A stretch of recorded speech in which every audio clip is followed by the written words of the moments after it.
줄줄이 붕괴하고 사회주의가 다 망하고 국제정치가 자본주의 체제로 완전히 이렇게 통일되는 그런 무렵이었습니다.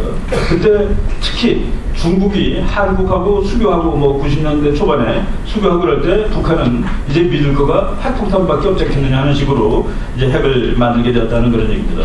그런데 지금 우리가 북한 그 핵 사건이 진행되는 과정을 보면은 뭐 지금 그 한미 정상회담에서 이제 앞으로 그런 패턴을 반복하지 않겠다라고 얘기했는데 북한의 윽박지르면 북한이 말 듣겠다라고 하고 그러면 미국이나 한국은 돈을 주고 그럼 한참 잠잠하다가 또 터지고 그 다음에 또 문제가 생기고 이런 식으로 계속 패턴이 되는데 거기서 한 가지 확실한 것은 쉬었다가 다시 나올 때는 항상 더 커졌다는 그 얘기입니다.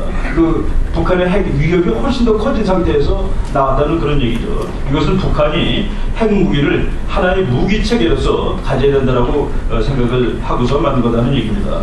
여러 가지 우리가 학자들이 북한이 핵을 왜 만드느냐를 뭐 이유를 이렇게 멋있게 만들어냈습니다.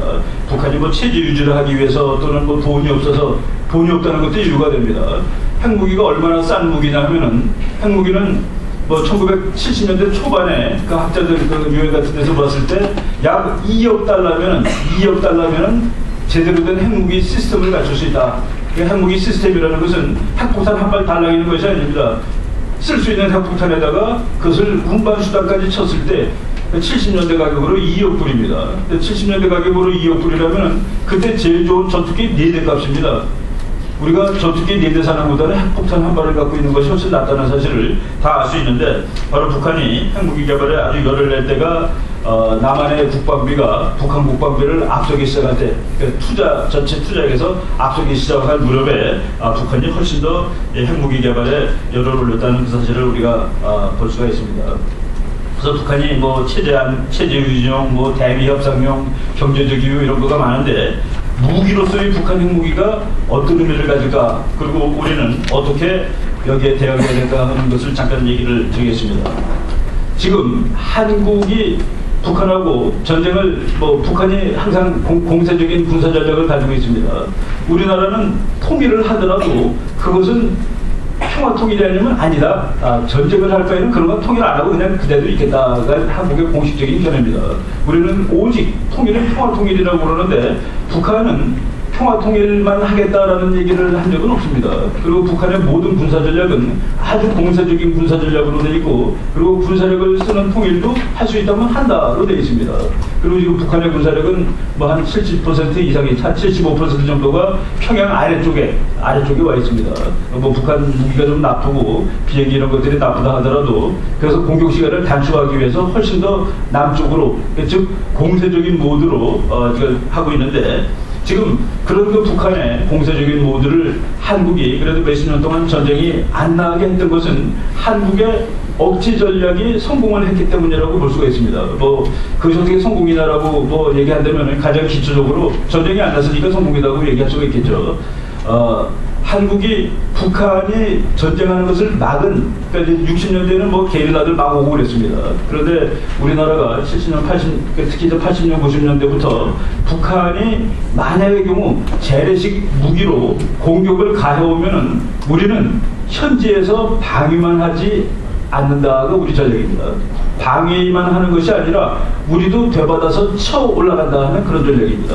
그래서 그 많은 뭐 우리 북한 쪽으로 이제 기울어진 사람들은 미군이 하는 훈련 연습이 북침 연습이다라고 얘기를 하는데 그 훈련 과정을 보면은 휴전선을 넘어서 위로 올라가는 과정이 있습니다.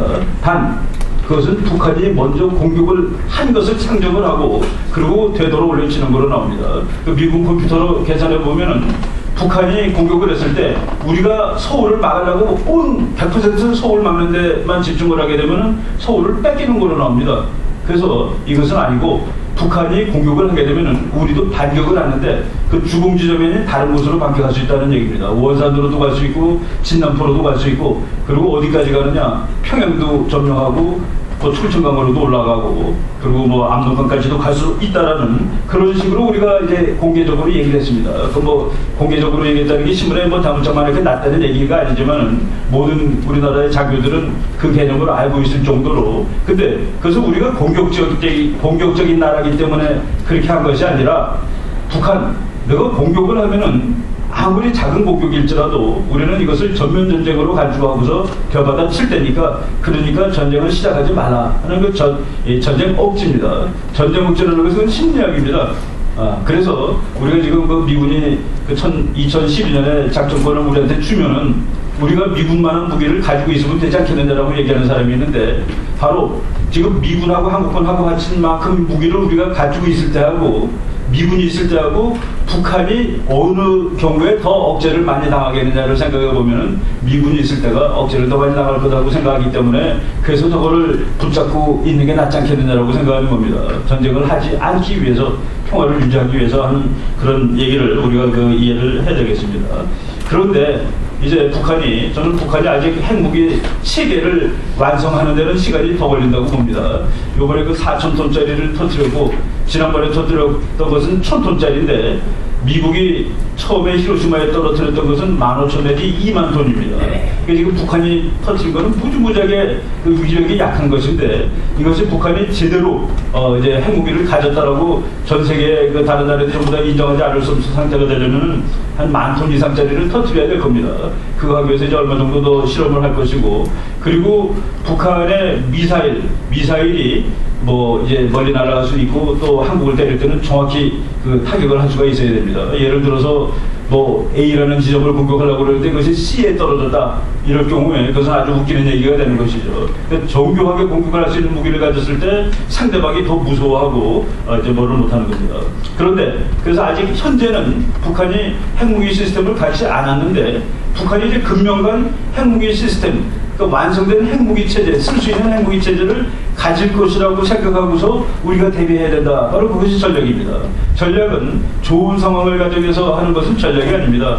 전략은 돈이 좀 들더라도 나쁜 상황을 가정하는 것이죠. 그래서 우리가 그 선조 때 얘기 보면은 일본 가가지고 도요토미 히데요시를 보고 두 사람이 이놈은 도대체 공격 못할 놈이다.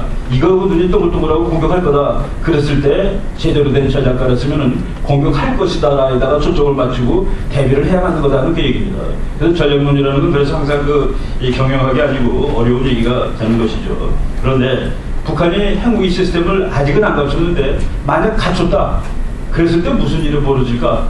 그때 문제점은 우리가 지금까지 북한을 억제하기 위해서 만들어놨던 그래서 컨벤셔널 디터런스라고 합니다. 재래식에 의한 전쟁 억제. 니네가 철호를 때려도 우리는 개성을 공부할 수 있다. 니네가 서울을 때리면 우리는 원산을 칠 수 있다 하는 이 재래식 전쟁 억지론을 더 이상 효과적으로 쓸 수 없다는 그런 얘기입니다. 북한이 핵을 가지고 있는데 우리가 반격해서 북한으로 들어간다는 것은 북한이 핵을 쓸지도 모를 그 상황을 유발하는 것입니다. 이거는 뭐 민족의 멸망을 초래할 수도 있고 이 전쟁이라는 것이 도대체 정책의 수단이 될 수 없는 그런 상황을 북한이 만들 때 그리고 북한은 그런 상황을 만들었기 때문에 미국으로부터 억지를 당할 수가 있고 또는 한국에 대해서 훨씬 더 유연한 전략을 펼 수가 있습니다. 한국이 북한을 벼받아 칠 수가 없는 상황에서 북한은 한국을 여러모로 겁줄 수 있는 그런 그 전략적인 옵션을 넓힐 것이다 라고 이렇게 생각을 합니다. 그런데 이거는 뭐 이제 북한이 우리가 최악의 상황을 가정한 것인데 북한이 지금 현재 상황에서 더 이상 핵 능력을 발전시키지 못하게 하는 것이 이제 우리의 지금 당장의 전략입니다. 뭐 한미동맹에서 이제 그 전략을 뭐 저는 잘했다고 보는데 첫 번째는 그러니까 우리가 역사에서 어떻게 하는 것이 잘 막는 방법인가를 역사적으로 본다면 일단은 핵무기가 완성됐을 때 그것을 전쟁으로 해서 해결할 방법은 사실은 너무나 힘듭니다. 이스라엘이 가끔가다 하는데 이스라엘은 핵이 완성되기 전에 뭐 이것은 완전히 대전쟁을 각오하고 와서 때리는 것이죠. 그래서 아직 지금 두 번은 성공을 했습니다. 1980년에 이라크를 한번 공격했고 81년에 그리고 재작년에 시리아 북한이 만들고 있는 그 시리아를 한번 공격했고 작년 6월 달에 이란을 공격하는 훈련을 완전히 마친 상태에 있습니다. 이란까지 공격할지 이건 뭐 우리가 알 수 없습니다만 하여간 이것은 하나의 옵션인데 이 옵션은 한국에서 과연 가능할까 하는 뭐 회의가 있습니다. 두 번째는 그 북한이 핵을 만들었을 때 이제 뭐 어젠가 그저께 미국에 있는 학자 사람이 이렇게 썼습니다. 북한 핵을 다 없앨 거라고 생각하는 그 전제는 이제 이미 끝났다. 북한 핵의 위험을 우리가 상쇄하는 그런 방법을 써야 될 게 아니냐. 근데 그게 가장 기초적인 방법입니다. 예를 들어서 미국의 핵폭탄을 갖고 있으니까 소련이 안 만들 수가 없었습니다.